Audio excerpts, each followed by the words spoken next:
Hey guys, tonight we are walking on water. The river divides the land, but human will unites it. We are joining the medieval bridge builder. We are going to solve the puzzle of laying tons of stone on a shifting, wet riverbed. This is a story about hydraulics, timber, and the slow conquest of nature. So, before you get comfortable, take a moment to like the video and subscribe. Now, hear the rush of the current, and let's ease into tonight's journey together. The river moves. It has always moved.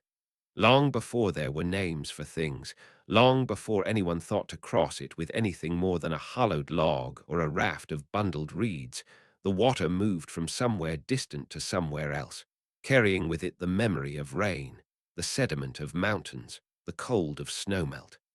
The river is grey today. Not the grey of stone or steel, but the grey of sky reflected in motion, the grey of clay suspended in flow, the grey that speaks of depth and power and the patient wearing away of everything solid. Stand here on the bank and you can feel it. The air itself tastes of moisture.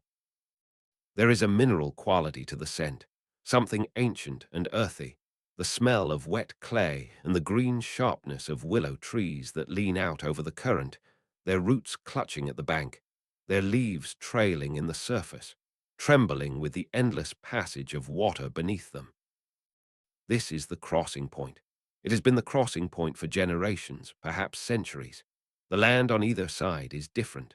On this bank, the southern bank, there are fields that have been cleared and worked, pastures where sheep graze, a village with a church spire just visible through the morning mist. On the far bank, the northern side, there is a market town, small but growing, a place where traders gather, where goods accumulate, where wealth begins to pool. The river divides them. The river has always divided them, and the only way across, for all these years, has been the ferry. The ferry is a flat-bottomed barge, wide enough for a cart if the cart is not too large, sturdy enough to carry a dozen people if they stand carefully and do not shift their weight too suddenly. It is pulled across by a rope, a thick hemp rope that sags in the middle where it dips into the current, and two ferrymen haul on this rope, hand over hand, their backs bent, their shoulders straining, working against the river's desire to push everything downstream. The crossing takes time. On a calm day, perhaps 10 minutes, when the river runs high with spring melt or autumn rain longer, sometimes much longer. Sometimes, in flood, the crossing is impassable, and the rope is taken in, and the ferry is tied to pilings on this southern bank, and the two sides of the river might as well be two different countries. This is inefficient. This is expensive. Every cart that crosses pays a toll. Every merchant who wants to move wool or grain or iron or salt from one side to the other must wait for the ferry, must pay the fee, must risk the water. And the risk is real. The river has taken lives. Not often, but often enough that people remember. Old Cedric, who was swept away 3 winters ago when the ferry rope snapped in a storm. The tinker whose cart shifted and toppled into the water, taking him with it, the weight of his pots and pans dragging him down. The children who sometimes play too close to the edge and slip on the mud. The river gives passage, but it demands respect, and sometimes it demands more. So there is talk of a bridge. There has been talk for years, the kind of talk that happens in taverns and at market, the kind of talk that goes nowhere because bridges are expensive and difficult and require knowledge that is rare. But now the talk has become serious. The town on the northern bank has money now, wool money. The trade in fleeces has been good these past years, and the merchants have done well, and they have begun to think in longer terms, in infrastructure, in permanence. They have petitioned the king. They have offered to pay a portion of the cost. They have sought out someone who knows how to build such things. And so he has come, the bridge builder. His name is William, though people mostly call him Master William, or simply the Master, with that particular emphasis that suggests expertise, authority, the possession of knowledge that others do not have. He is not a young man. His beard is grey, the same grey as the river, though his eyes are still sharp, still clear, the blue-grey of winter ice. He has built bridges before. Not many, because bridges are rare things, ambitious things, but enough. Enough to know what works and what does not. Enough to know that the real challenge is not the arch or the roadway or the parapets that people will see and admire. The real challenge is the foundation.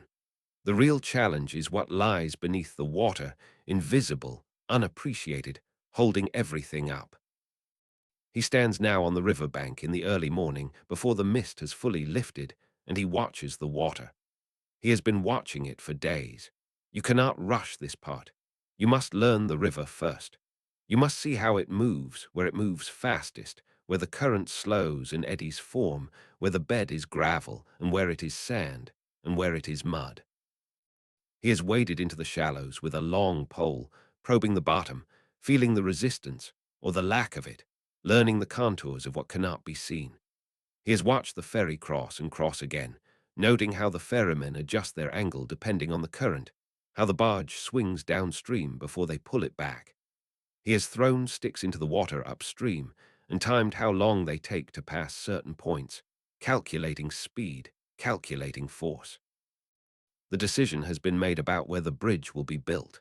It will be here at the ferry crossing, because this is where people are accustomed to crossing, where the road's already laid. The river is perhaps 60 feet wide at this point, maybe 70. Not impossibly wide, but wide enough that a single span will not do. There will need to be piers. Probably 3 piers rising from the riverbed, creating 4 arches, each arch spanning perhaps 15 or 18 feet. The piers will be massive, built of stone, tapered to cut through the current, strong enough to withstand the river's push, the ice in winter, the debris that comes down in flood. But before there can be piers, there must be foundations. And this is the puzzle. This is where most bridge projects fail, or never begin at all, because the problem seems insoluble. How do you build a foundation underwater? How do you lay stone on a riverbed that you cannot see, cannot reach, cannot stand upon? And even if you could somehow drain the river away, which you cannot, the riverbed here is not solid rock or firm gravel. He has probed it. He knows. The riverbed is mud. Soft, wet, shifting mud, the accumulated silt of centuries, perhaps 10 or 15 feet deep before you reach anything solid. You cannot build on mud. The weight of stone would simply sink, slowly, inexorably, until the whole structure leaned and cracked and eventually collapsed into the river. The answer is a cofferdam. William has used cofferdams before, though never at this scale, never in water this deep or this fast. A cofferdam is, in essence, a temporary wall built in the river to hold back the water, creating a dry space where men can work, where foundations can be laid. It is an audacious thing, this idea of commanding water to go around, of creating a pocket of dryness in the middle of flow. But it works. He has seen it work. He will make it work here. The design is straightforward in principle, though diabolically difficult in execution. You drive a ring of timber stakes into the riverbed, stout oak posts set close together, leaning slightly inward, forming a rough circle perhaps 20 feet across. This is the inner wall. Then, a few feet outside this first ring, you drive another ring of stakes, also leaning inward, also forming a circle. Now you have 2 concentric walls with a gap between them, perhaps 3 feet wide. Into this gap, you pack clay. Not ordinary clay, but puddle clay, clay that has been mixed with water and trampled and worked until it becomes almost waterproof. A thick, sticky plastic mass that can be rammed into every crevice, every gap between the stakes. The clay fills the space between the 2 rings of timber, and as it is packed tighter and tighter, it creates a seal. The river cannot flow through clay that has been properly puddled and compacted. Or rather, it flows so slowly through such clay, seeping rather than flowing, that it can be managed. Once the walls are built and sealed, the next step is to remove the water from the inside of the inner ring. This is done with pumps, with buckets, with Archimedes screws if you can get them, with any method that allows you to lift water up and over the wall faster than it seeps back in through the clay or up through the riverbed. If you can achieve this balance, if you can pump faster than the seepage, then the water level inside the cofferdam will drop. It will drop slowly, over hours or even days, but it will drop. And eventually, impassably, miraculously, the riverbed will appear. You will be standing on the bottom of the river, in the air, in the dry, while the river flows around you on all sides. And once you are standing on that exposed riverbed, once you can see and touch and work on the mud directly, then you can begin to solve the problem of the mud itself. Because the mud will not hold stone, you must go through the mud. You must drive piles, long straight oak trunks, driven down through the soft silt until they reach bedrock, or at least a dense gravel layer that will not compress further. These piles are driven by a pile engine, a simple machine that is nonetheless one of the most impressive sights on any construction site. The pile engine is essentially a very heavy weight, usually an iron-bound mass of oak or an iron weight itself, perhaps 1,000 pounds or more, suspended from a tall wooden framework by a rope. 20 men, sometimes 30, haul on the rope together, singing a rhythm to keep time, pulling the weight up to the top of the frame. Then, at a signal, they release it. The weight falls. It falls only 10 or 12 feet, but it falls with all its concentrated mass, and it strikes the top of the oak pile with a sound like thunder, a sound you feel in your chest, in your bones, a percussion that shakes the ground. And the pile moves. It moves perhaps an inch, perhaps less, driven down into the mud by the force of the blow. And then the men haul the weight up again, and drop it again, and again, and again, perhaps hundreds of times for each pile, until the pile refuses to move any further, until it has found something solid far below. But we are getting ahead of ourselves. First, there is the Cofferdam to build, and that begins with timber, so much timber. William has contracted with foresters from the estate to the west, where there are stands of old oak, trees that have been growing for a century or more. Oak for the stakes, oak for the piles, oak for the framework of the pile engine, oak for the bracing and the platforms and the scaffolding. Oak because it is strong, because it resists rot when submerged in water, because it can be driven into mud without shattering. The trees are being felled now in the forest, and the sound of axes rings through the morning air, a distant percussion, rhythmic and purposeful. Each tree is chosen carefully. It must be straight, relatively free of knots, thick enough to provide strength. Once felled, the branches are stripped away, and the trunk is hauled by oxen to a soppit near the river bank, where sawyers will work it, splitting it if necessary, shaping it to the required dimensions. For the stakes of the inner and outer rings, William needs posts about 8 inches square and 20 feet long. 20 feet, because they need to be driven perhaps 6 or 8 feet into the mud, and they need to rise 8 or 10 feet above the current water level to account for seasonal variation, and to provide enough height to work within. The points of these stakes are shaped to a blunt pyramid, a shape that can push into mud without binding or deflecting. The sawyers work in teams, one man standing in a pit below the log, one man standing on a platform above, and between them they pull a long two-handled saw back and forth, the teeth biting through oak with a patient, rasping whisper that goes on for hours. The sawdust falls like snow, accumulating in drifts, smelling of tannin and sap. While the timber is being prepared, William has set men to work on the riverbank itself, constructing the platforms and moorings that will be needed. The stakes cannot be driven from a boat. The force required is too great, the precision too demanding. Instead, there will be a floating platform, a large raft built of logs lashed together, planked over with heavy oak boards, stable enough that men can work on it, that the weight of a pile driver can be mounted on it. This platform will be anchored in position over the place where the first pier will be built, held against the current by ropes attached to anchors on both banks. The anchors are being set now. Large balks of oak, perhaps 10 feet long and a foot thick, are being buried in the banks, set into deep trenches, and then covered with earth and stones, the weight of the earth holding them in place. From these anchors, ropes extend out across the water, mapping the positions where the platform will need to be held.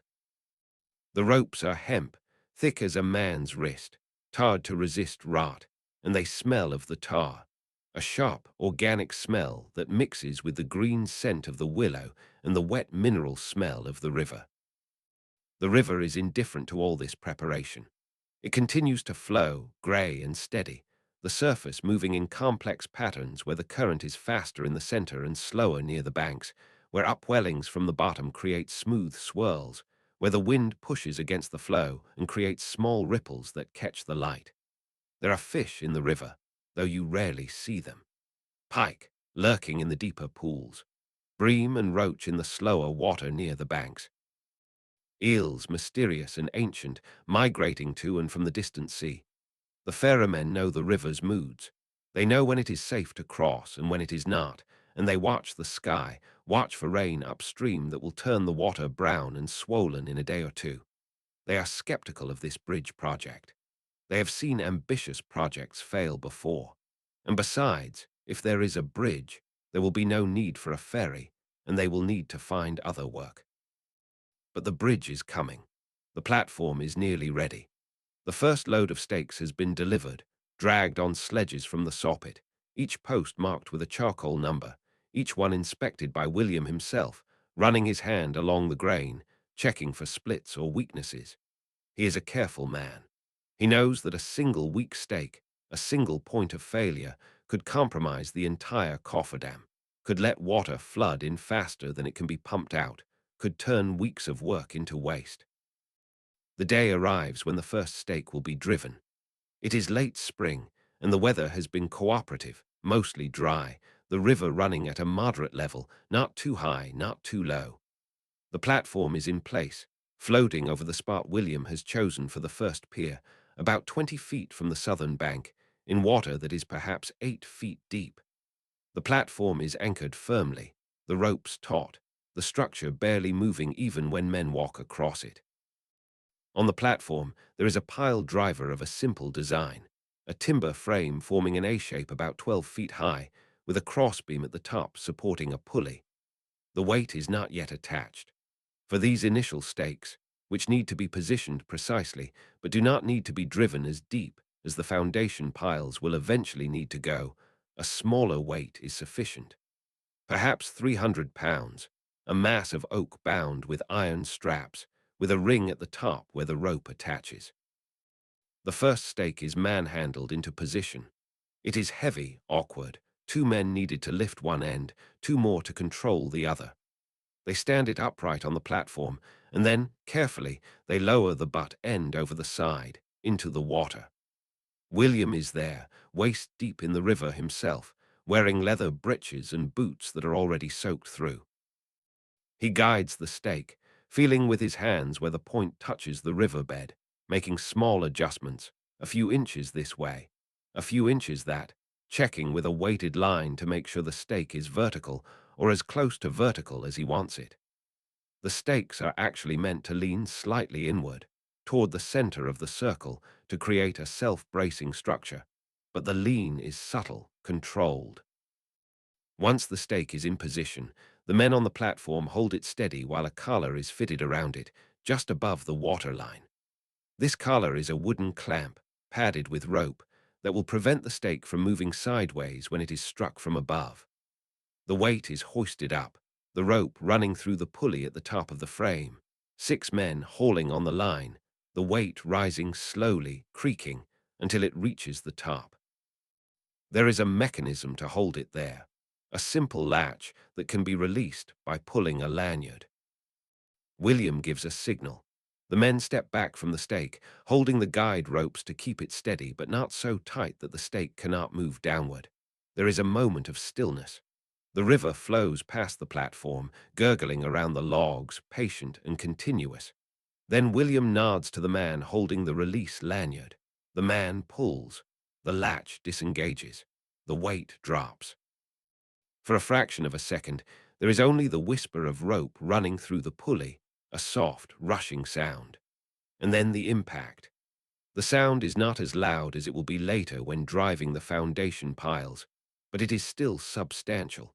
A deep, resonant thud that carries across the water, that makes the platform tremble, that sends a vibration through the stake, and down into the mud below.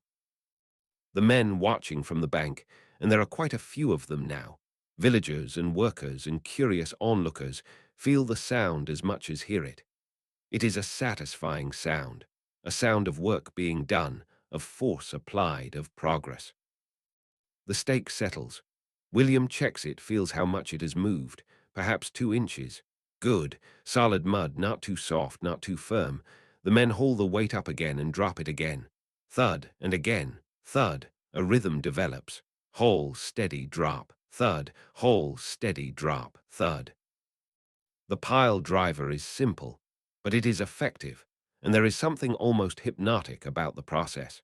The repetition, the steady percussion, the visible result as the stake gradually sinks into the riverbed, disappearing inch by inch beneath the grey surface of the water. It takes perhaps an hour to drive the first stake to the depth William wants.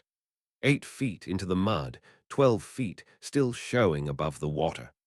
The top of the stake is splintered now from the repeated blows, the wood fibers crushed and spread, but this does not matter. The damaged end will be cut off later, after all the stakes are in place.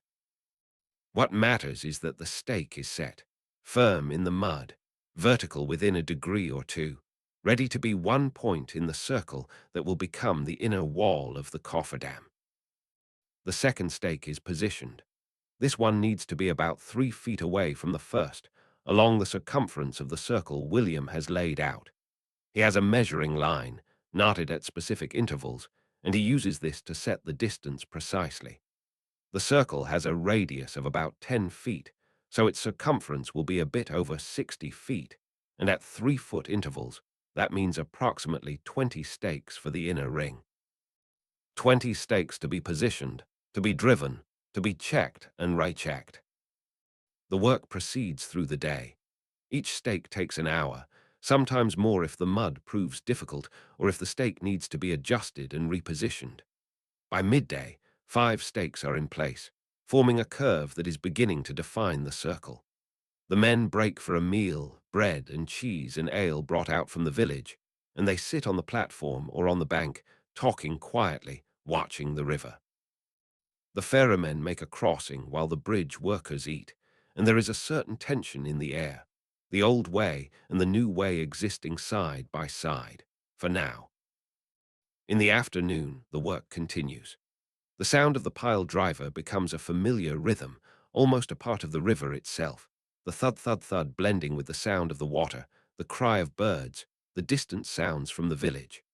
By evening, when the light is beginning to fade, and William calls a halt for the day, 12 stakes are in place, nearly 2/3 of the inner ring.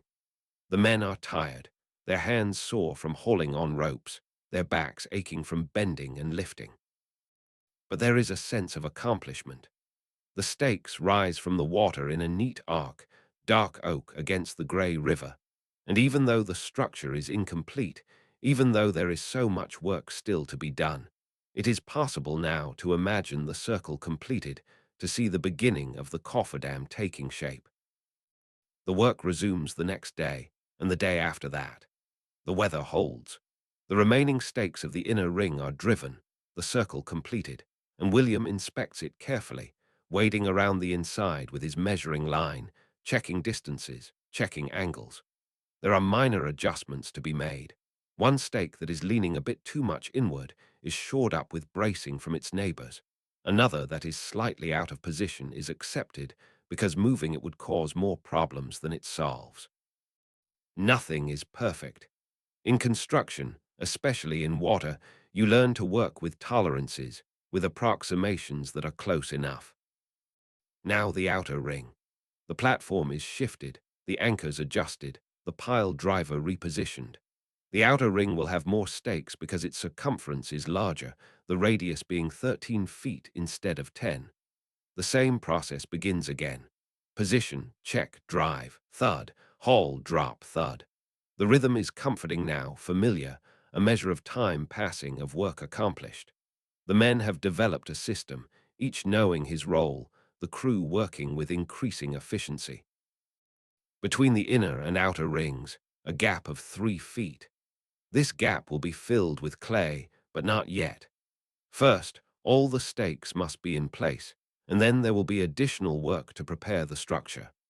The stakes themselves need to be connected to each other to prevent them from spreading apart under the pressure of the clay that will be packed between them. This is done with horizontal timbers, called wailings, nailed or pegged to the inside of the inner ring and the outside of the outer ring, circling the structure, binding the stakes together into a unified wall. The wailings are installed over several days. They are heavy beams, oak again, roughly hewn, and getting them into position in the water requires care and strength. Each wailing must be fitted tightly against the stakes, and then fastened with large iron nails, 2 or 3 per stake, driven through the wailing into the stake at an angle to prevent them from pulling out. The sound of hammering joins the thud of the pile driver, a sharper, more metallic percussion, ringing out across the water. With the wailings in place, the structure begins to look more substantial, more purposeful. The inner ring and outer ring are now each a continuous wooden wall, though still very much open to the water, the gaps between the stakes wide enough that you can see through them, wide enough that water flows freely through. But that will change. That is what the clay is for. The clay is being prepared on the bank. William has had men digging it from a pit about half a mile upstream, where there is a deposit of good, heavy clay, grey-blue in colour, dense and plastic. This clay is brought to the riverbank in cartloads, dumped into a large, shallow pit that has been lined with planks to contain it. And then the puddling begins. Puddling is brutal work. Men walk through the clay, stamping and kneading it with their bare feet, adding water as needed, working it until it becomes a thick, almost glutinous mass, smooth and uniform, without lumps or air pockets. Some of the men sing as they work, bawdy songs or work chants, anything to make the time pass, to distract from the cold, clammy sensation of the clay oozing between their toes, the ache in their legs from lifting their feet again and again from the sucking mud. It takes several days to puddle enough clay for the cofferdam. The pit is refilled, worked, emptied into baskets and buckets, refilled again. The clay is transported to the platform in boats, small flat-bottomed boats that can be rowed or poled out to the structure. And then the clay is transferred from the boats to the gap between the rings, shovelful by shovelful, bucket by bucket. This is delicate work. The clay must be packed tightly, rammed down into every space between the stakes, compacted so that there are no voids, no channels where water could flow. William has had men construct ramming tools, heavy wooden tampers with long handles, and these are used to pound the clay, forcing it into the crevices, building it up layer by layer. The men work from boats positioned inside and outside the cofferdam, reaching over the walls, tamping, adding more clay, tamping again. The clay is cold to the touch, and it has a particular smell, earthy and clean, with a faint mineral sharpness. As it is packed between the stakes, it changes color slightly, darkening where it is wettest, becoming almost black, and lighter, more grey-blue, where it has been compacted and pressed. The process is slow. The gap is 3 feet wide and extends from the riverbed up to above the waterline, a height of perhaps 12 feet in most places, following the uneven contours of the river bottom.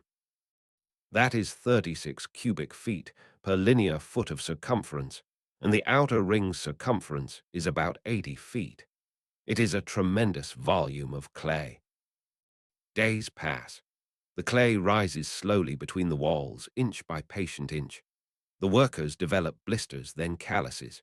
The weather turns briefly rainy, which actually helps because it keeps the clay moist and workable, but it also makes the platform slippery and the boats harder to manage. One man falls into the river, fully clothed, and has to be hauled out, sputtering and cold, to the laughter of his companions. He is not hurt, just embarrassed, and after he changes into dry clothes, he is back at work. William inspects the work constantly. He runs his hands over the clay, feeling for soft spots, for areas where the compaction is not sufficient. Where he finds problems, he has the men dig out that section and redo it, no matter how much they complain, no matter how much work has already been done. Better to fix it now than to have the clay fail later when the water is being pumped out and the pressure is greatest. Finally, after more than 2 weeks of filling and ramming, the clay reaches the top of the stakes. The gap is sealed. From a distance, the cofferdam now looks like a solid structure, a low circular wall rising from the river, the water lapping against its outer face, flowing around it, unable to penetrate. Of course, this is an illusion. Water is seeping through the clay even now, slowly, invisibly, but seeping nonetheless. And water is certainly flowing up through the riverbed inside the cofferdam, rising through the mud, finding its way upward. But the seepage is slow enough that it can be managed, and that is what matters. The next phase is to prepare for pumping. William has decided to use a combination of methods. There will be Archimedes screws, 2 of them, which are efficient for lifting water from moderate depths. And there will be buckets as a backup, and for the final stages when the water level gets very low. The Archimedes screws are being built by a craftsman from the town, a wheelwright who has some knowledge of such mechanisms. Each screw is a helical blade, like a giant screw thread, enclosed in a wooden cylinder about 8 feet long and 1 foot in diameter. The cylinder is set at an angle, with the lower end submerged in the water and the upper end higher up. When the screw is turned, by a handle at the upper end, the helical blade rotates inside the cylinder, and water is trapped in the threads and carried upward, spilling out at the top.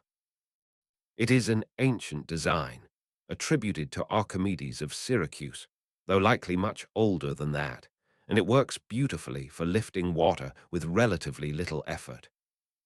The screws are delivered to the site and mounted on the platform, each one angled at about 30 degrees, each one positioned so that the lower end can be lowered into the water inside the cofferdam once the pumping begins. There are handles attached to the upper end of each screw, and it will take 2 men per screw to turn them, working in shifts, continuous rotation to keep the water flowing up and out. Before the pumping can start, there is one more preparation. The cofferdam as it stands is open at the top, water level inside, and outside the walls is the same. To begin pumping, to begin lowering the water level inside, they need to make sure that the walls are high enough and strong enough to contain the pressure differential that will develop. As the water inside is pumped down, the water outside will be pushing against the clay and the stakes with increasing force, trying to flow in, trying to equalize. If the walls are not strong enough, they will collapse inward, and all the work will be lost. William has calculated this. The walls should hold. The stakes are set deep, the clay is compacted, the wailings bind everything together. But to be safe, he orders additional bracing. Inside the cofferdam, diagonal timbers are set from the base of the inner wall to a central post that is driven deep into the riverbed in the exact center of the circle. These diagonal braces create a kind of cone of support, pushing outward against the inner wall, preventing it from collapsing inward. The central post is massive, a foot thick, and it takes a full day to drive it using the pile driver, the heavy weight lifted and dropped again and again, the sound echoing across the water, thud, thud, thud, until the post refuses to move any further. Everything is ready. The sun is setting on a calm evening, the river smooth and grey, the light fading to a soft blue. William stands on the platform and looks at the structure they have built. It is crude in many ways, timber and clay and rope, held together more by determination and craft than by any elegance of design. But it is strong. He believes it is strong. Tomorrow they will begin pumping. Tomorrow they will attempt what seems impossible, to make the river step aside, to reveal what has always been hidden. The men go back to the village for the night, tired, looking forward to food and ale and rest. William stays a while longer, alone on the platform. He listens to the river, the soft susurration of water flowing past the timbers, the occasional plop of a fish rising to the surface, the whisper of wind in the willows. There is something peaceful about this moment, this pause between effort and outcome. By tomorrow evening, they will know if the cofferdam holds. And if it does, They will be one step closer to the bridge. Morning comes with mist, a thick white mist that sits on the river like a blanket, reducing visibility to a few feet. But as the sun rises, the mist begins to lift, thinning, rising, dispersing, until the river and the banks and the Cofferdam are revealed in the clear morning light. The men arrive, gathering on the bank and on the platform, waiting for William's signal. He gives it with a simple nod.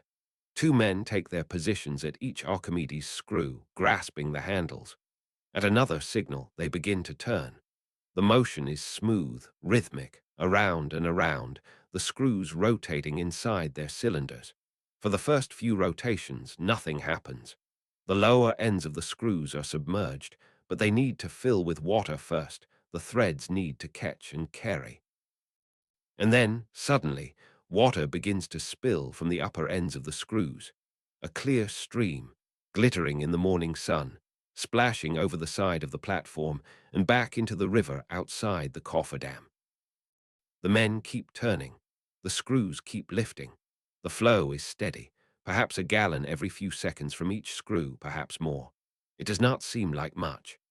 The water inside the Cofferdam is still at the same level as the river outside, still lapping against the inner wall, apparently unchanged.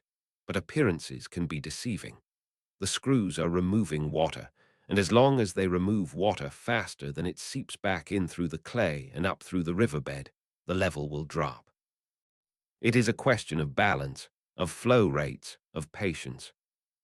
An hour passes. The men at the screws are tiring, and they are replaced by fresh workers. The rotation continues unceasing. William is watching the water line inside the Cofferdam, a mark he has made on one of the inner stakes. Has it moved? He thinks so, perhaps an inch, perhaps less. It is hard to be sure. Another hour. The sun is higher now, the day warming. The men are sweating despite the constant motion of turning the screws. The water continues to spill out, a steady flow, relentless. And now the drop in level is unmistakable.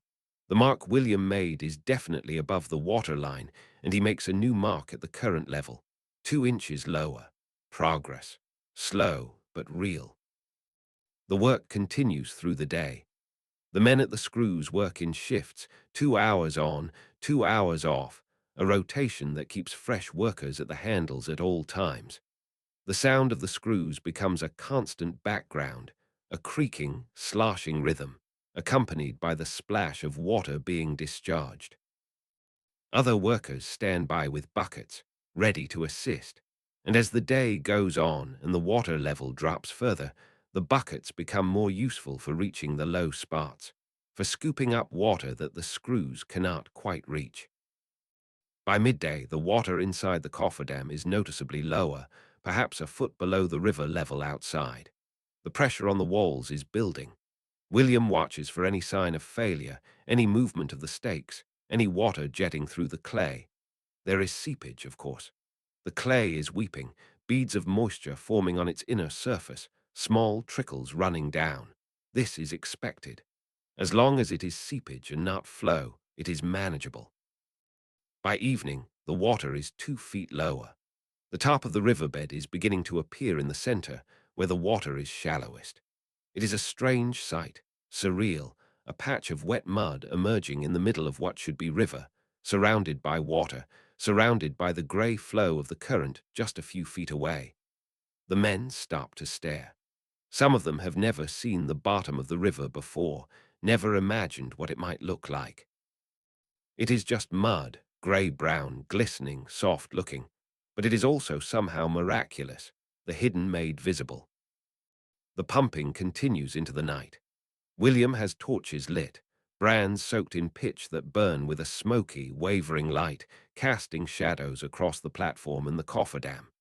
The men work in shifts, and there is a sense now of something approaching completion, of being close to the goal. The Archimedes screws turn, the water spills out, and inside the Cofferdam, the level continues to drop. By midnight, the water is 3 feet below the river level. More of the riverbed is exposed, the mud glistening in the torchlight, and the seepage through the clay has increased, as expected, the pressure difference driving more water through. But the screws are keeping up, and the bucket brigades are supplementing, and the level is still dropping, slowly, steadily. William does not sleep. He stays on the platform, watching, checking, making notes. He measures the seepage rate, timing how long it takes for a small puddle to form in one spot, calculating how much water is coming in. He compares this to the output of the screws, estimated from timing how long it takes to fill a measured container. The balance is precarious, but it is holding. As dawn approaches, grey light spreading across the sky, the water inside the Cofferdam has dropped to 4 feet below the river level. The riverbed is now exposed over most of the area inside the inner ring, a roughly circular patch of mud perhaps 20 feet across, wet and gleaming, but no longer underwater. The men who have been working through the night are exhausted, but they are also elated. They have done it. They have driven the river back. William climbs down from the platform onto a ladder that has been placed inside the cofferdam, descending carefully until his feet touch the mud. It is soft, yielding, his boots sinking in a few inches, but it is solid enough to support his weight. He stands there, in the center of the circle, and looks up. The river flows around him on all sides, the grey water moving past just beyond the walls. And yet here, in this impassable pocket of dryness, there is air, there is space, there is the bottom of the river laid bare.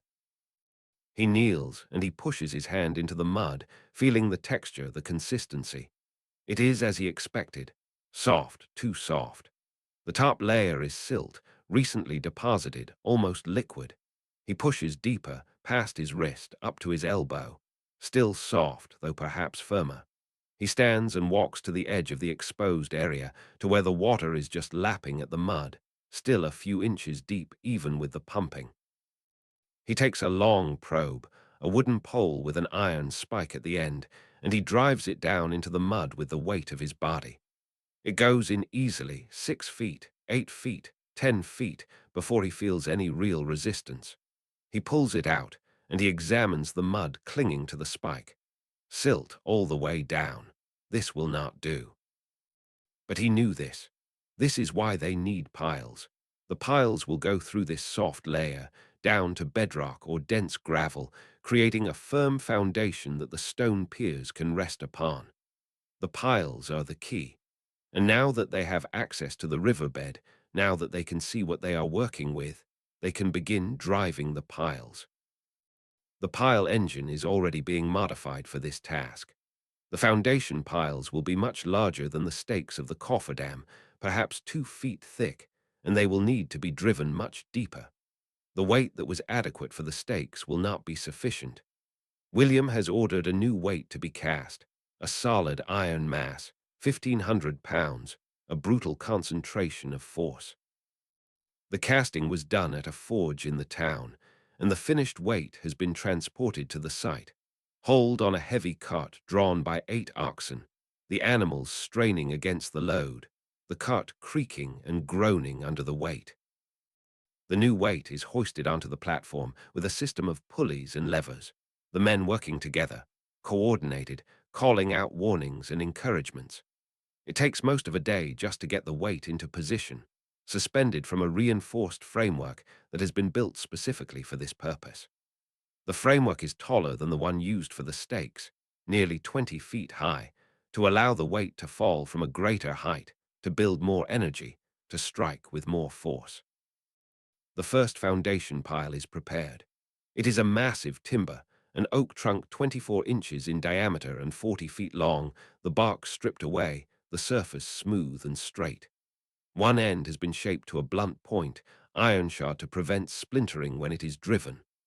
The pile is manhandled into the cofferdam, floated in on a raft, then tipped upright. It takes a dozen men to position it, to hold it steady while it is aligned. William has marked the positions where the foundation piles need to go. For this pier, there will be 12 piles, arranged in a pattern that will distribute the load of the stone pier evenly. The first pile is positioned at the center of the pattern, and it is checked for vertical alignment with plumb lines from multiple angles.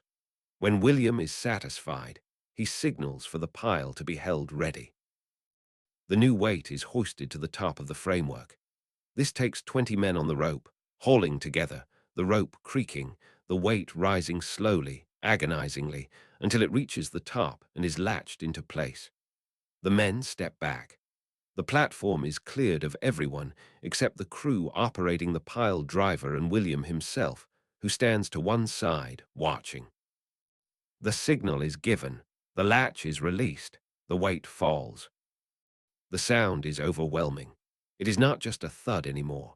It is a crack, a boom, a concussion that seems to compress the air, that rattles teeth and bones, that sends a shock wave through the water and the platform and the earth itself. The ground shakes.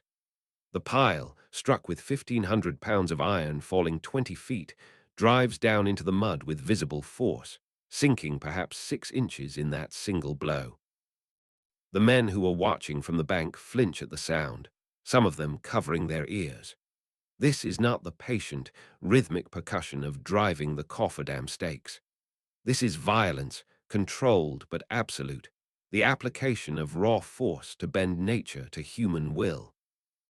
The weight is hauled up again. It takes time, the men straining, the rope taut, the weight rising inch by inch. And then it is released again. Boom. The pile sinks another 6 inches. The sound echoes across the river, across the fields, rolling like thunder. In the village, people stop what they are doing and look toward the river, wondering. Again, boom, and again, boom. A rhythm, but a slow one, each blow separated by several minutes, the time it takes to haul the weight back up. The pile moves steadily downward, foot by foot, disappearing into the mud. The top of the pile is protected by an iron cap, a thick plate that distributes the impact, but even so, the wood is beginning to compress, the grain crushing under the repeated blows. The work continues for hours. The pile goes down 10 feet, 15 feet, 20 feet. The men hauling on the rope are rotated frequently, fresh crews taking over, the work too exhausting to sustain for long. William watches the pile, watches how much it moves with each blow, listens to the sound. The sound changes as the pile goes deeper. At first, it was a boom with a dull thud as the pile moved through soft mud. Now, as the pile approaches firmer layers, the sound becomes sharper, more resonant, with a different quality, a ring almost, as the pile begins to encounter resistance. At 30 feet, the pile is barely moving. Each blow drives it perhaps an inch, perhaps less. William orders the crew to continue. Boom, an inch, boom, half an inch, boom, a quarter inch.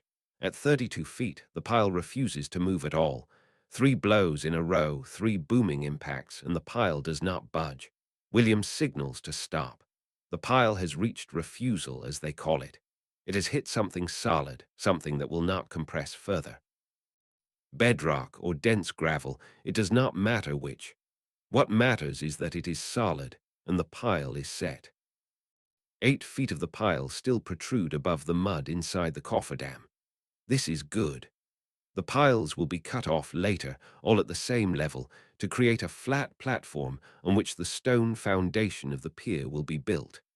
But for now, they are left long, markers showing where they are, how deep they go. The first pile is in, 11 more to go. The second pile is positioned, the process begins again. Boom, boom. The sound becomes a part of the landscape, a rhythmic percussion that the villagers and workers grow accustomed to, the sound of the bridge being born. Days pass in this rhythm. Drive a pile. Boom, boom, boom. For hours, for as long as it takes to reach refusal. And then position the next pile, check alignment, begin again. Each pile is slightly different. Some encounter firm layers earlier than others, reaching refusal at 28 feet or 30 feet. Others go deeper, to 35 or even 38 feet before they hit something solid. The riverbed is not uniform. The layers beneath it are not level, and each pile must find its own path to stability. Between the pile driving, there is constant maintenance of the cofferdam. The seepage continues, and the pumping cannot stop. The men at the Archimedes screws work in shifts, day and night, a constant rotation of workers turning the handles, lifting water, spilling it back into the river. If the pumping stops, the water will rise again, slowly flooding back into the Cofferdam, and all the work of exposing the riverbed will be undone. So the screws turn, always, the sound of water flowing through them, a constant background to everything else. The weather turns. A period of rain, several days of steady drizzle that makes everything slippery and cold, that swells the river slightly, that increases the seepage through the clay. The pumping has to be intensified, more workers assigned to the screws, and buckets used to supplement, everyone working harder just to maintain the status quo. But the cofferdam holds. The walls do not fail. The clay, properly puddled and compacted, does its job, slowing the water to a manageable seep. And then the weather clears, the sun returns, and the work continues, one pile after another. The sound of the pile driver, boom, boom, echoing across the water, becoming as familiar as the sound of the river itself. Villagers come to watch, standing on the bank, fascinated by the process, by the sight of men working on what should be the bottom of the river, by the sheer audacity of the project. The 12th and final pile for this pier is driven on a clear, bright morning. It goes smoothly, reaching refusal at 31 feet, and when the work is done, William stands in the center of the 12 piles and surveys what they have accomplished. The piles rise from the mud like a forest of oak stumps, each one massive, each one set deep, each one ready to carry the weight of stone. This is the foundation. This is what will hold the bridge up, invisible beneath the water once the cofferdam is removed, but essential, permanent, the hidden strength upon which everything else depends. But before the stone can be laid, there is more work to be done on the piles themselves. They need to be cut to a uniform height, and then they need to be capped with a timber platform, called a grillage, that will distribute the weight of the stone evenly across all the piles. And the space between the piles, the mud that surrounds them, needs to be filled with rubble, with stones and gravel, to create a firm base. The piles are cut first. This is done with long two-man saws, the same saws that were used in the soffit, but now the work is awkward, the men standing in mud, sawing through oak that is 2 feet thick, 32 feet below where the pile started. The cuts are made at a level William has determined, about 6 feet below the anticipated low water mark of the river. This will leave the grillage and the base of the stone pier permanently submerged, protected from rot by the constant presence of water. The sawing takes days. Each pile requires hours of work, the saw biting slowly through the dense oak, the sawdust falling into the mud, the men's arms aching. But eventually, all 12 piles are cut, their tops level, a flat surface created at the same elevation all across the pattern. The grillage is built next. This is a framework of heavy oak timbers, laid across the tops of the piles, notched and fitted together, creating a solid platform. The timbers are secured to the piles with iron spikes, long iron rods driven down through the grillage into the pile below, locking everything together. The grillage is not a single layer, but multiple layers, each layer oriented perpendicular to the one below, creating a strong, rigid structure. While the grillage is being built, other workers are filling the space between the piles with rubble. Stones are brought from a quarry several miles away, loaded onto carts, brought to the riverbank, transferred to boats, and dumped into the cofferdam. The stones splash into the mud, sinking slightly, and then more stones are added, and more, building up layer by layer, filling the voids, creating a firm base. Gravel is added on top of the stones, shoveled in, tamped down, filling the smaller gaps, creating a solid mass. The work is methodical, patient. There is no rushing this part. The foundation must be perfect, or as close to perfect as human hands can make it. William is everywhere, checking, measuring, ordering adjustments, never satisfied, always finding something that could be improved. The workers grumble sometimes, but they respect his thoroughness. They understand that this is not make work, not pointless perfectionism. This is necessity. The bridge will stand for generations if it is built right. Or it will fail, perhaps catastrophically, if it is not. Finally, after weeks of work inside the Cofferdam, the foundation is complete. The piles are in place, cut level, capped with the grillage. The space between the piles is filled with rubble and gravel, compacted firm. The surface of the grillage is 6 feet below the current water level, but it is level, it is solid, it is ready. And now the stone can be laid. But that is a story for another time, for the next phase of the work. For now, the Cofferdam has served its purpose. The foundation is built. The impossible has been accomplished. A structure has been created on the bottom of the river, in the mud, where no structure should be able to exist. William stands one last time in the center of the Cofferdam, his boots on the grillage, surrounded by the ring of stakes and clay that has held back the river for all these weeks. The water seeps through the clay, constantly, the pumps constantly working to keep the space dry. But soon, the pumps will stop. The Cofferdam will be allowed to flood. The river will reclaim this space, and the foundation will disappear beneath the grey water unseen, doing its work in darkness and silence. But not yet. There is still stone to lay, the first courses of the pier that will rise from this foundation.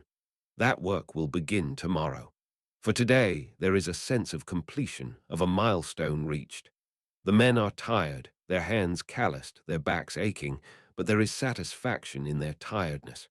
They have done something extraordinary. As the sun sets, the river flows around the Cofferdam, patient and endless, the same as it has always been. But something has changed. The balance of power has shifted slightly.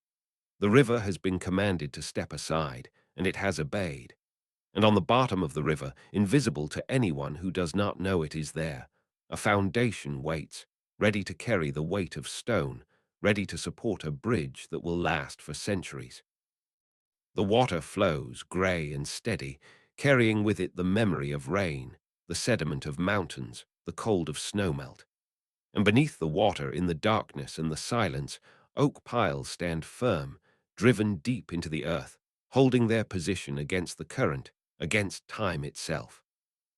This is the work of the medieval bridge builder. This is the triumph of human will over the patient power of water. And this is only the beginning. The morning arrives cold and clear, the river exhaling mist that rises in pale curtains from the surface, drifting across the water like something alive, like breath made visible. The Cofferdam still stands, the ring of stakes and clay still holding back the grey flow, the pumps still turning, the Archimedes screws still lifting water up and out, maintaining the pocket of dryness where men can work on what should be riverbed. But today, the work changes. Today, stone arrives. The first stones come on a barge, a wide, flat vessel that sits low in the water under the weight, poled slowly across from the northern bank where the quarry road meets the river. The stones are limestone, cut at a quarry 10 miles distant, shaped by masons who have been working for months now, chiseling and dressing blocks to the dimensions William has specified.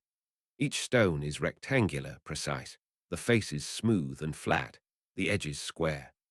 These are not rough field stones, tumbled by water and time. These are worked stones, crafted stones, each one a small testament to human patience and skill.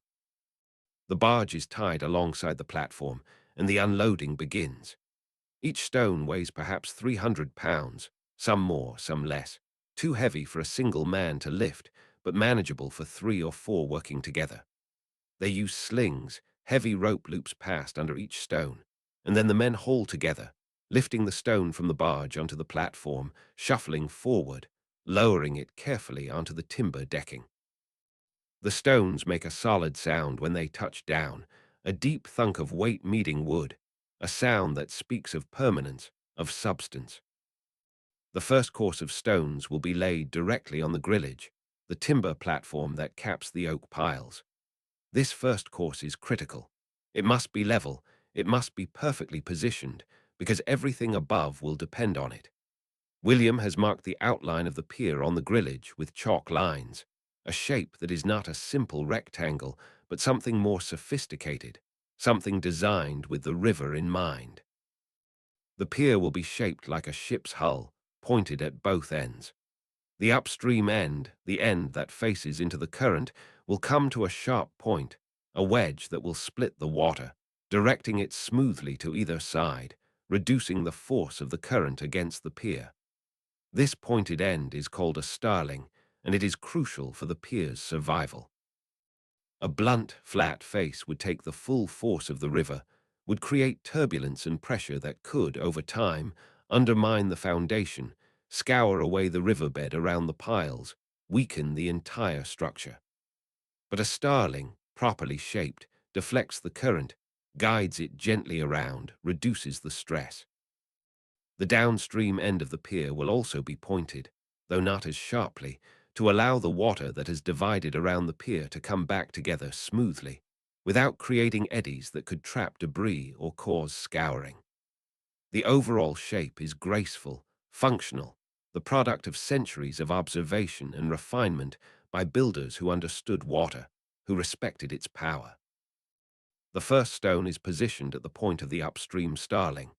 It is a specially shaped stone, cut to a wedge, and it is maneuvered into place with infinite care, lifted by 6 men using slings and poles, guided by William himself, who kneels on the grillage and directs them with hand signals, a few inches this way, a finger's width that way, until the stone sits exactly where the chalk lines indicate. He checks it with a level, a simple tool, a wooden bar with a plumb line hanging from its center, and he makes tiny adjustments, slipping thin wooden shims under one edge of the stone, tapping them in with a wooden mallet, checking again, until the stone is perfectly level in all directions. Only then does he signal for mortar. The mortar has been mixed on the platform. Lime and sand and water work together into a thick, creamy paste, grey-white in color, with a particular smell, alkaline and mineral, sharp in the nostrils. The mortar is spread onto the grillage around where the stone sits, and then the stone is lifted slightly. More mortar is worked underneath it, and the stone is lowered back down, bedded into the mortar. The excess squeezes out from the edges, and it is scraped away with a trowel, the motion practiced, efficient. The second stone is brought forward, positioned adjacent to the first, the same careful process. Level, shim, check. Mortar, bed, scrape. The stones fit together tightly, the joints between them no more than a 1/4 inch wide, filled with mortar that will harden into something almost as strong as the stone itself. But mortar alone is not enough, not for a bridge pier that will stand in a river, that will face the constant push of current, the grinding passage of ice in winter, the impact of debris carried downstream in flood. William has planned for this. Each stone is fitted with iron clamps. These are shaped pieces of iron, each about 18 inches long and 3 inches wide, bent into a gentle U-shape. The clamps are set into grooves that have been cut into the tops of the stones, grooves perhaps 2 inches deep and 3 inches wide, chiseled out at the quarry. The clamp bridges from one stone to the next, sitting in the grooves on both stones, and then molten lead is poured into the grooves, filling them, encasing the iron, locking everything together. When the lead cools and hardens, it becomes solid, permanent, and the two stones are no longer separate blocks but a single unit, bound by iron and lead, unable to shift apart. The lead is being melted in a crucible set over a fire on the platform, tended by a man whose job is nothing but this, maintaining the temperature, keeping the lead liquid, ready to pour. The lead glows with a dull silver sheen when it is molten, and it flows like water, heavy and dense, pouring from the crucible into the grooves with a hissing sound as it contacts the cooler stone. The smell of hot lead is distinctive, metallic and acrid, and it hangs in the air around the worksite. Stone by stone, the first course takes shape. The work is slow, deliberate. Each stone must be positioned, leveled, clamped, leaded. There can be no rushing, no shortcuts. By the end of the first day, perhaps a dozen stones are in place, forming the beginning of the Starling's point and the first few feet of the pier's length. It does not look like much yet, just a low line of grey stones sitting on timber, but it is the beginning. The work continues the next day and the day after. More stones arrive on barges, an endless supply, each one unloaded, each one inspected by William for flaws or imperfect cutting, each one either accepted or rejected. The rejected stones are rare, but when William finds one with a crack or a face that is not quite square, he sets it aside without hesitation. There are no second chances in a bridge pier. Every stone must be perfect, or as close to perfect as human hands can make it. The first course grows, wrapping around the outline William has chalked on the grillage, the shape of the Starling becoming visible, the pointed wedge taking form. The men begin to see how it will split the water, how the current will flow around it, and there is a satisfaction in this, in seeing the design emerge from abstract lines into physical reality. As the first course nears completion, covering the entire grillage, the engineers begin planning for the second course. This course will be similar to the first, but not identical. The stones will be laid in a different pattern, the joints offset, so that no joint in the second course aligns with a joint in the first course. This is called breaking the bond, and it is essential for strength. If the joints aligned vertically, stacked one above the other, they would create lines of weakness, planes where the pier could potentially split apart. But with the joints offset, each stone in the upper course sits partly on two stones in the lower course, bridging the joint between them, locking the structure together. The second course begins. The process is the same as before, but now the workers are more practiced, more efficient. They understand what William wants, understand the standards he requires, and the work proceeds more smoothly. Each stone is still checked, still leveled, still clamped and leaded, but the rhythm is faster, more confident. The pier rises. The second course is completed, then the third, then the fourth. Each course adds about 18 inches to the height, the stones themselves being about 16 inches tall with a mortar joint between courses. The structure grows upward out of the Cofferdam, rising above the level of the inner stakes, becoming visible from the riverbank, a grey island of stone emerging from the circle of timber and clay. As the pier rises, the Cofferdam becomes less necessary, but it is not yet time to remove it. The lower courses of stone are still below the water level of the river, and they need protection while the mortar cures, while the lead hardens fully, while the structure settles and becomes solid. The pumps continue their work. The water continues to be lifted out. The space inside the cofferdam remains dry. The fifth course, the sixth, the seventh. The work has a hypnotic quality now, the repetition of tasks, the steady accumulation of stone upon stone, the slow but inexorable growth of the pier. The sound of the work is constant, the scrape of mortar being spread, the thunk of stones being set down, the tap-tap-tap of wooden mallets driving shims, the hiss of molten lead being poured, the splash of water from the Archimedes screws, the ever-present murmur of the river flowing past. By the time the eighth course is completed, the top of the pier is above the normal water level of the river, standing clear, an island of dressed stone in the middle of the grey flow. William orders the cofferdam to be opened. The pumping is stopped. The Archimedes screws fall silent for the first time in weeks, and slowly, inevitably, water begins to seep back in through the clay, to well up through the riverbed, to reclaim the space that has been kept dry for so long. The water rises inside the cofferdam, inch by inch, covering the mud, covering the base of the pier, rising up the stone faces, until it reaches equilibrium with the river outside. The cofferdam has done its job. The foundation is laid, the pier is begun, and the structure no longer needs protection from the water. It can stand on its own, solid and permanent, rising from the riverbed. Over the following days, the stakes of the cofferdam are pulled out, extracted from the mud with much effort and cursing, hauled back to shore to be reused elsewhere or set aside as salvage.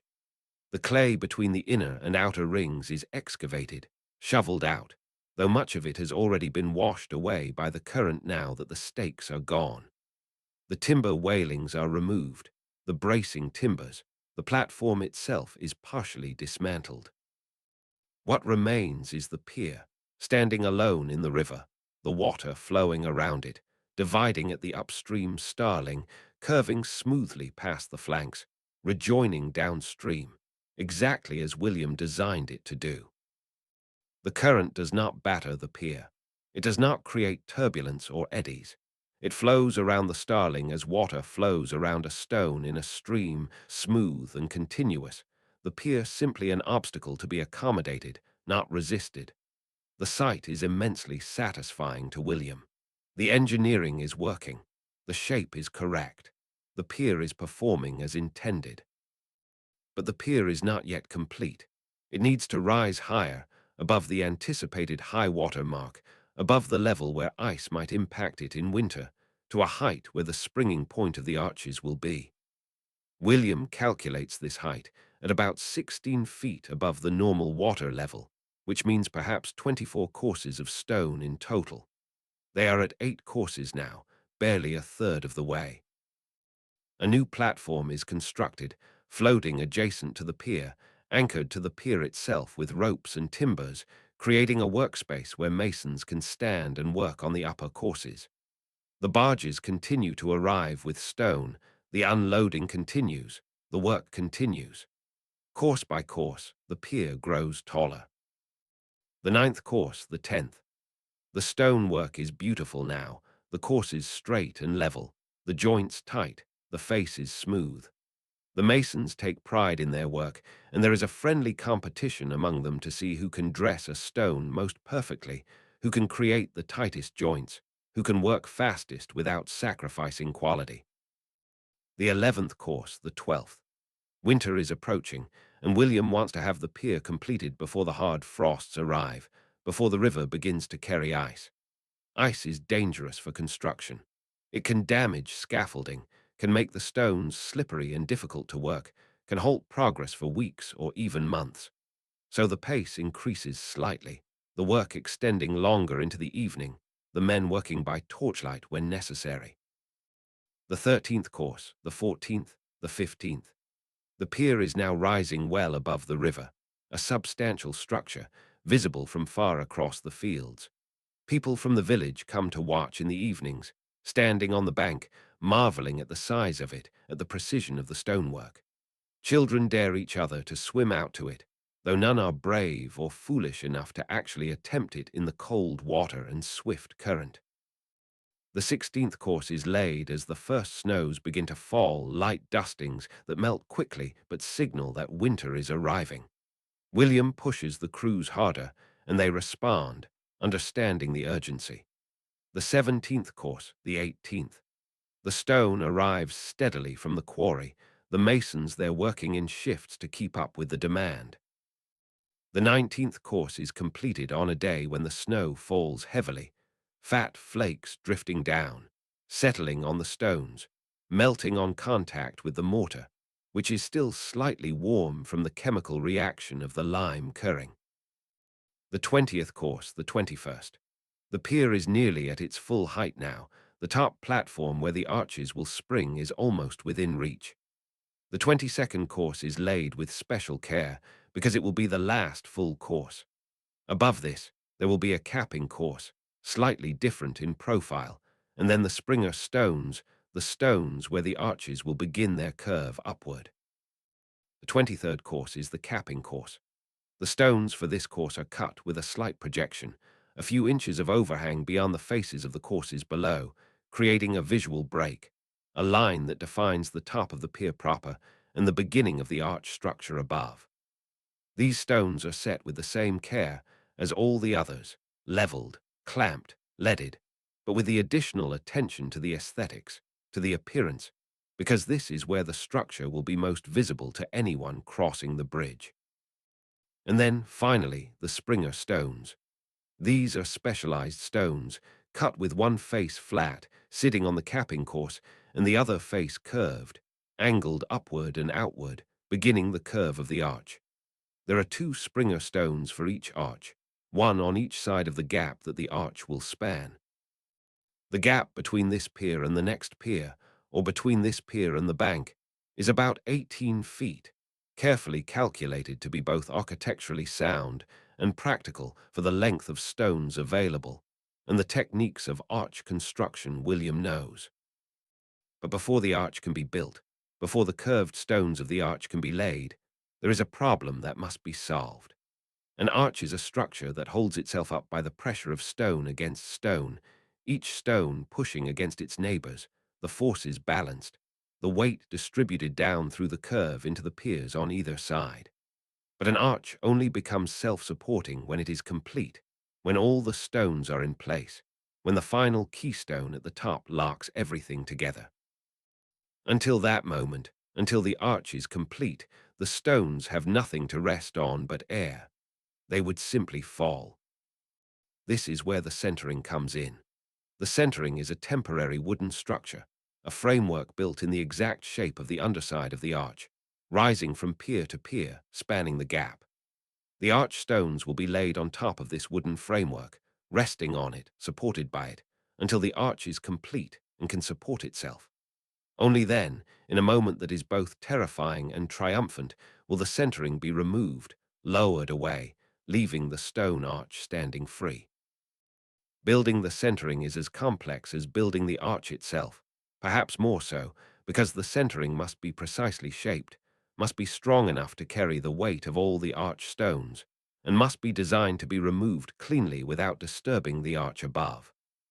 William has built centerings before, but each one is unique, tailored to the specific arch, the specific span, the specific conditions. The design begins with calculations. William sits in his tent on the riverbank by candlelight with sheets of parchment and a piece of charcoal drawing diagrams, calculating angles and curves. The arch will be a semicircular arch, the classic Roman form proven over centuries, structurally sound and aesthetically pleasing. The radius of the arch will be 9 feet, half the 18-foot span, so the arch will rise 9 feet from the Springer stones to its highest point. The centering will consist of several timber ribs, curved pieces that follow the inside curve of the arch, set parallel to each other across the width of the bridge.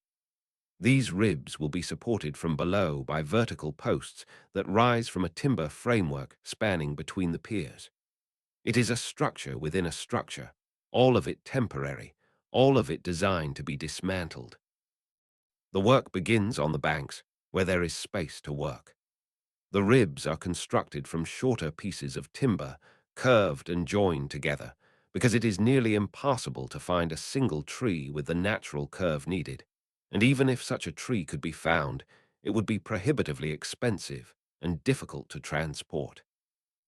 Instead, the ribs are built up from straight sections, cut to precise angles, joined with elaborate carpentry joints, scuffed and pegged, creating a curved beam that is actually composed of 6 or 7 straight segments but appears continuous. The joiners who do this work are specialists, their skills as refined as those of the stonemasons. They work with adzes and draw knives, shaping the timber, cutting the angled faces of the scarf joints so they fit together perfectly, drilling holes for the wooden pegs that will lock the joints. The smell of fresh-cut wood fills the workshop, pine and oak, resinous and clean, and the sound is the continuous whisper of blades on wood, punctuated by the tap of mallets driving pegs home. Each rib is assembled on the ground, laid out carefully, checked against a full-scale template that William has drawn on the earth itself, a perfect semicircle 9 feet in radius scratched into the dirt with stakes and string. The rib segments are fitted together, the joints tested, and when everything aligns correctly, the pegs are driven in, locking the shape. Then the rib is carefully lifted and set aside, and the next rib is begun. 6 ribs are needed for the centering of this arch, positioned across the width of the bridge about 3 feet apart. While the ribs are being built, other carpenters are constructing the supporting framework, the timber structure that will span between the 2 piers and carry the weight of the ribs and the arch stones above. This framework is built on-site, on the river itself, using a platform similar to the one used during construction of the pier. Heavy timber beams are laid from pier to pier, resting on ledges that have been left in the stonework specifically for this purpose.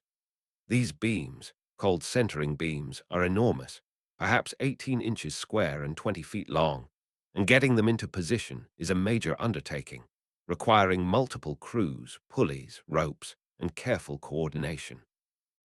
Once the centering beams are in place, vertical posts are erected on them, rising up to the height where the ribs will sit. The posts are braced with diagonal timbers, creating a rigid structure, and then horizontal timbers are laid across the tops of the posts, parallel to the river, creating the bed on which the ribs will rest.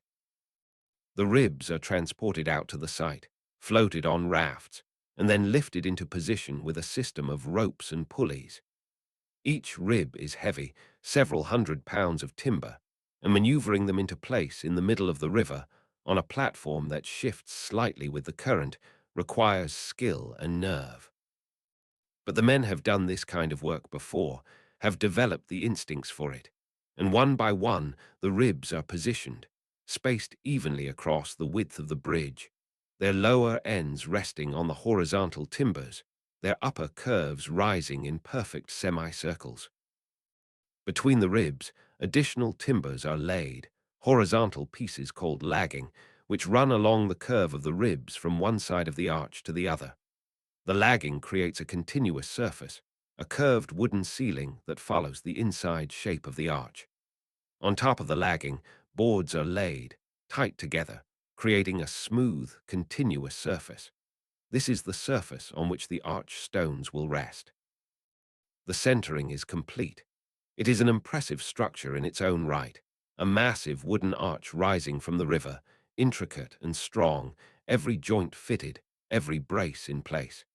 It will stand for only a few weeks, only as long as it takes to build the stone arch above it, and then it will be dismantled and much of the timber reused elsewhere. But for now, it is essential, the scaffold upon which the permanent bridge will be built.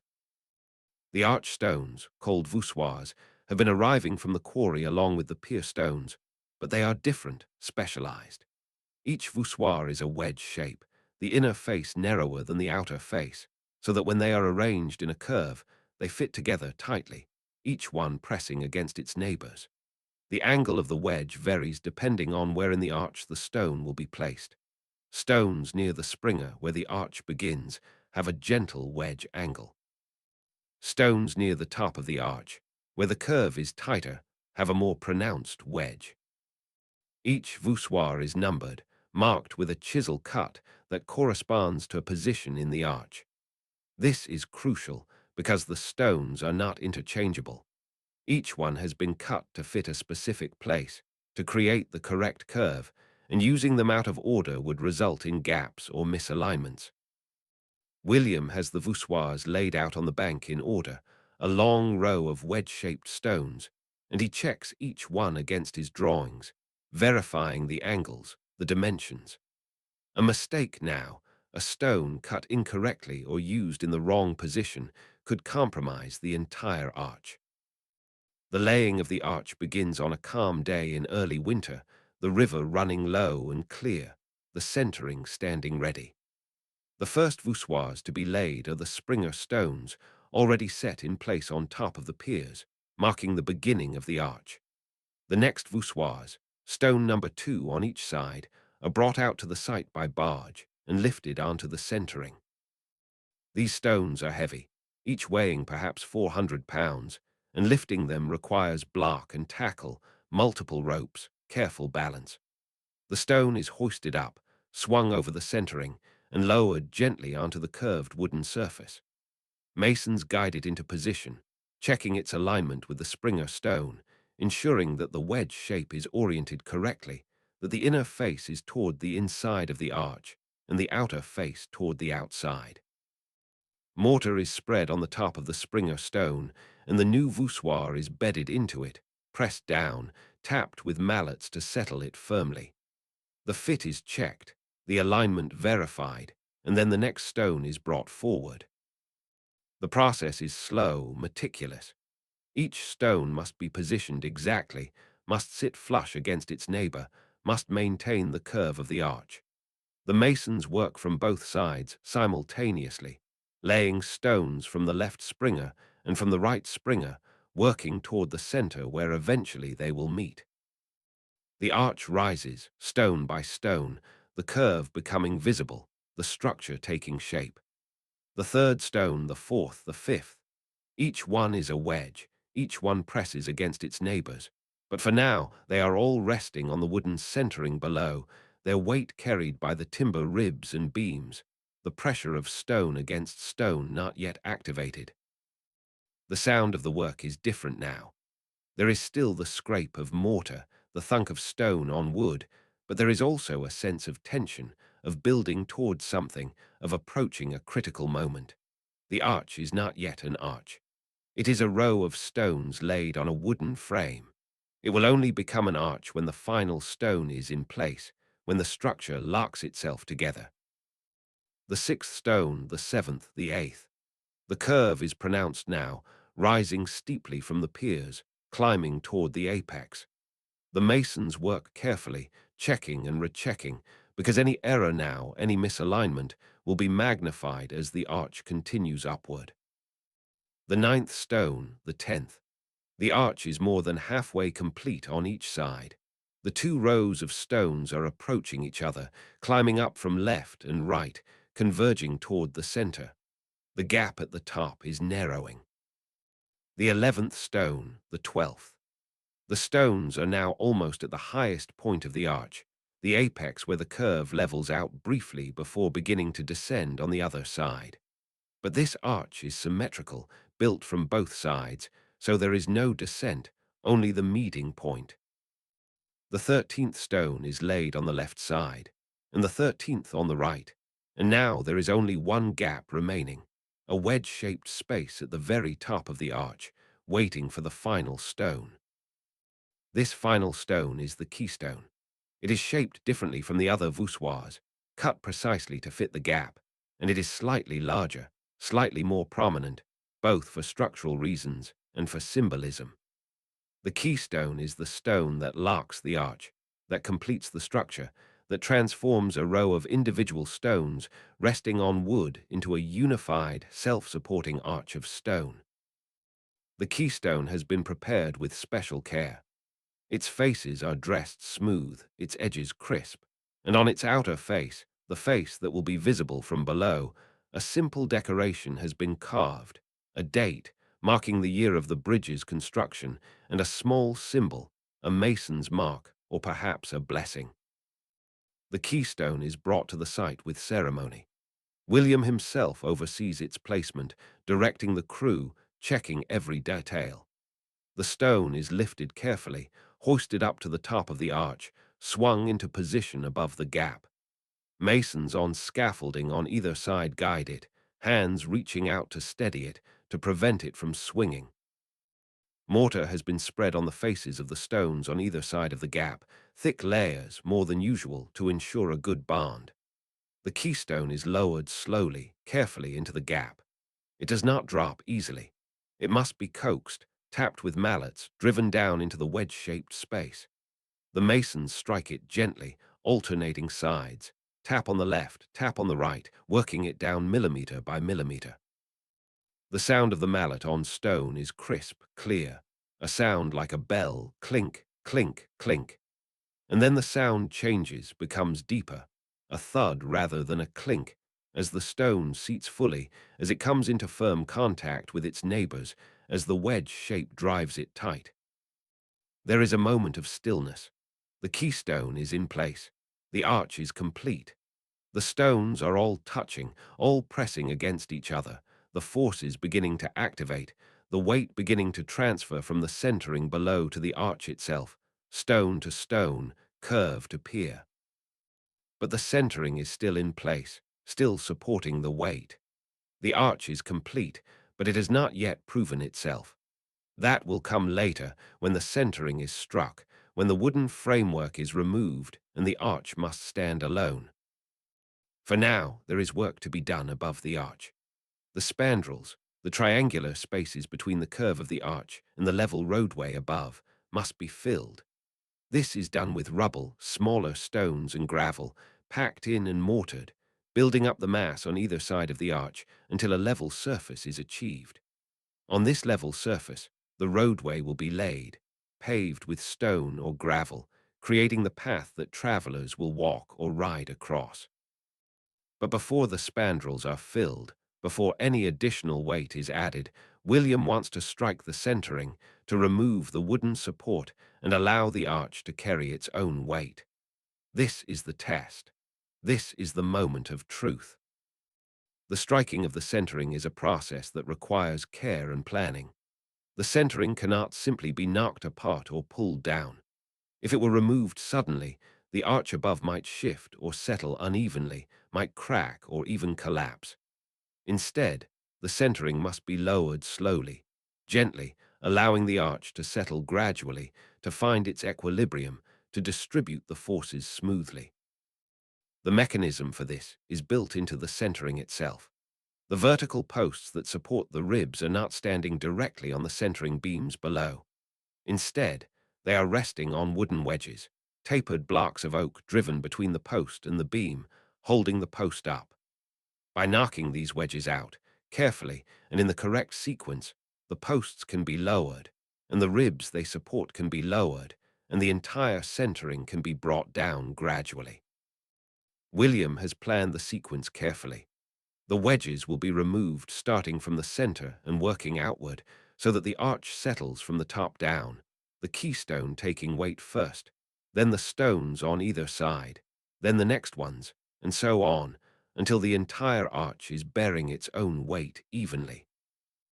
The day chosen for striking the centering is calm and clear.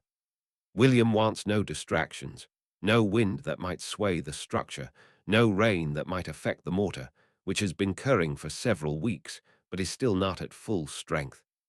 The crew assembles on the platform below the arch, and there is a tension in the air, a sense that something significant is about to happen. William gives a final inspection, walking along the arch, looking for any signs of problems, any cracks in the mortar, any stones that seem loose or misaligned. He finds nothing. The arch appears perfect, solid, ready. He descends to the centering and marks the first wedge to be removed, one of the center wedges directly below the keystone. A carpenter positions himself with a heavy mallet and a punch, a steel rod that will be used to drive the wedge out. At William's signal, the carpenter places the punch against the wedge and strikes it with the mallet. The sound is sharp, a crack of metal on wood, and the wedge moves slightly. Another blow, the wedge shifts more. Another blow, and the wedge begins to slide out from under the post. The post settles just a fraction of an inch, lowering as the wedge is removed. The rib above lowers slightly. The arch above settles. There is a sound from the arch. It is faint, barely audible, but everyone hears it. A creak, a groan, the sound of stone shifting on stone, of mortar compressing, of forces redistributing. It is the sound of the arch waking up, becoming active, beginning to support itself. William watches, listening, observing. The sound continues for a few seconds, a settling sound, and then it stops. The arch is silent again, motionless, stable. He signals for the next wedge to be removed, one of the wedges to the side of the first one. The carpenter moves to it, strikes it with the mallet, drives it out. The post settles again, the rib lowers, the arch settles. Another groan from the stones, a deeper sound this time, more prolonged. The arch is taking more weight now, the force is increasing. William watches the stones carefully, looking for any sign of movement, any crack appearing in the mortar. He sees nothing. The arch is holding. The process continues, wedge by wedge, carefully sequenced. Each time a wedge is removed, the centering lowers slightly, and the arch settles, and there is that sound, that groan of stone on stone, of pressure building, of the structure finding its balance. It takes hours. Each wedge must be removed carefully, and after each one, William pauses, waits, watches, listens, making sure the arch is stable before proceeding to the next. The men on the crew are silent, focused, understanding the importance of this moment. They have built bridges before, some of them, and they know that this is when bridges succeed or fail, when the centering comes away and the arch either stands or collapses. Gradually, the centering lowers. The ribs descend, pulling away from the underside of the arch, creating a visible gap, a space of air between the wood and the stone. The arch is no longer resting on the wood. It is floating, held up only by the pressure of stone against stone, by the integrity of the curve, by the precision of the construction. The final wedges are removed. The centering hangs now from the beams by only a few remaining supports, no longer touching the arch at all. William signals, and these last supports are knocked away. The centering drops, a few inches, swinging on ropes that have been attached to prevent it from falling into the river. The arch is free. It stands alone, a perfect semicircle of stone spanning the 18-foot gap between the piers, holding itself up, the keystone locked at the top, the voussoirs pressed tight against each other, the forces balanced, the structure complete. There is a long moment of silence. Everyone is watching the arch, waiting for any sign of failure, any crack, any movement, but there is nothing. The arch is still, solid, stable. It has worked. The engineering is sound. The bridge is real. Someone begins to cheer, and then the others join in, a ragged shout of triumph and relief. William allows himself a small smile. He has done this before, but it never gets old, this moment when theory becomes reality, when calculations and craft combine to create something that seems almost to defy gravity. The centering is lowered to the platform and dismantled, the timbers pulled apart, the ribs separated into their component segments. Much of the timber will be reused for the next arch.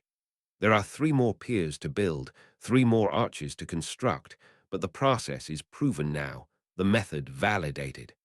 The first arch stands, and the others will follow. Over the following months, the work continues. The second pier is built, rising from its Cofferdam foundation, course by course, until it matches the height of the first. The centering is reconstructed and positioned between the first and second piers, and the second arch is built, voussoir by voussoir, keystone locked, centering struck.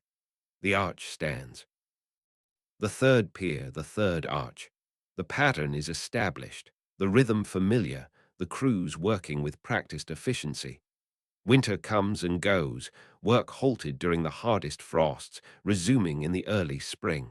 The fourth pier, the fourth and final arch. And finally, more than 2 years after William first stood on the riverbank and watched the ferry cross, the last keystone is placed, the last centering is struck, and the bridge is structurally complete.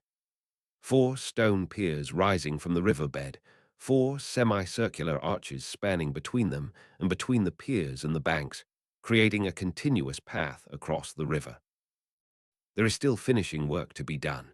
The spandrels are filled with rubble and capped with cut stone. The roadway is laid, a surface of packed gravel and stones, slightly crowned to shed water.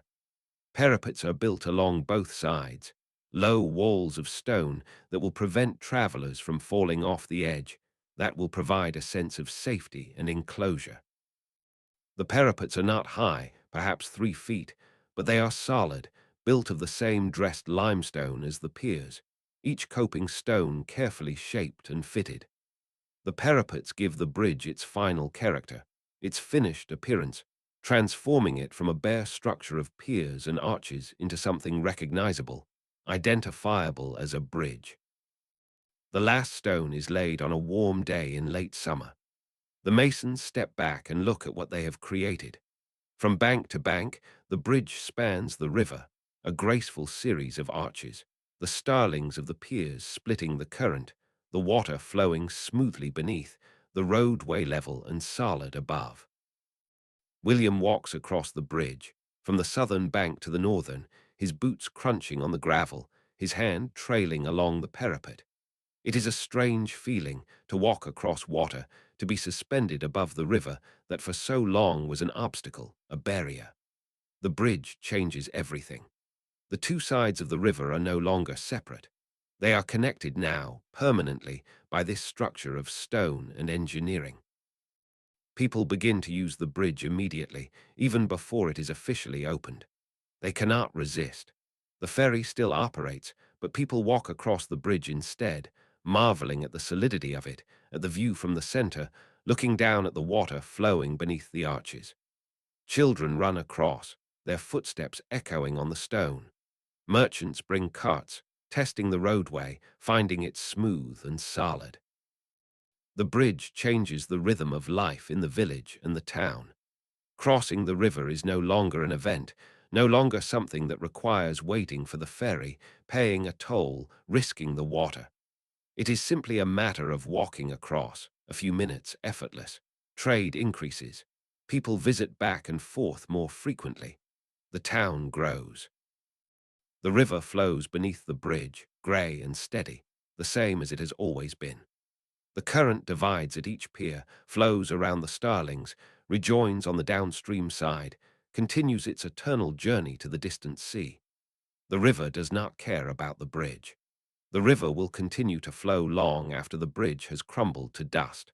Though if the engineering is sound, if the foundations hold, that will not be for centuries yet. In winter, ice flows down the river, chunks and sheets carried by the current, and they impact the Starlings, the pointed upstream faces of the piers, and they split and slide past, diverted by the shape, unable to dam up against the piers, unable to create the pressure that might damage the structure. The Starlings do their job, protecting the piers, allowing the bridge to survive the winter. In spring, when the rains come and the river swells, rising higher than normal, the water rushes beneath the arches with increased force. But the arches stand firm, and the current flows through, unobstructed, the bridge allowing the river to do what it needs to do while still providing passage above. Years pass. The bridge becomes a landmark, a reference point, a part of the landscape. People give directions based on it. North of the bridge, south of the bridge, meet me at the bridge. The ferry is eventually retired, the ferrymen finding other work or moving away, their services no longer needed. Decades pass. The bridge stands. The stones darken with age, lichens growing in the crevices, the mortar hardening to something nearly as strong as the stone itself. Occasional repairs are needed, a coping stone replaced, mortar repointed, but the structure remains sound, the piers solid, the arches intact. A century passes. The bridge is old now, but still functional, still serving its purpose, still carrying traffic across the river.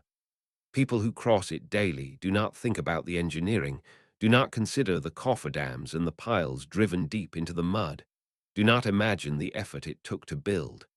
They simply walk across, taking for granted this path across the water, this conquest of the river. But the bridge remembers.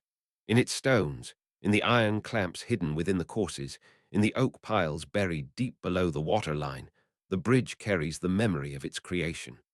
The sound of the pile driver, the boom of the weight falling, the thud of stone on stone, the clink of the keystone being hammered into place. The groan of the arch as the centering was struck, the moment of terror and triumph when the wooden supports fell away and the stone stood alone. The river flows beneath, patient and endless, carrying with it the sediment of mountains, the memory of rain. The bridge stands above, solid and permanent, a testament to human will and skill and the slow conquest of nature. And at night, when the bridge is empty, when no travelers cross, when the only sound is the water flowing beneath the arches and the wind sighing through the parapets, there is a peace to it. The bridge has done its work. It has connected what was divided. It has made the crossing safe, reliable, permanent. The work is finished. The bridge builder has moved on to other projects, other rivers, other challenges. But this bridge remains, his monument, his gift to the future, standing watch over the water, carrying generations across in safety. And as the river flows silently beneath the stone arches, carrying the secrets of the deep to the sea, the bridge stands firm. The work is done. Sleep well.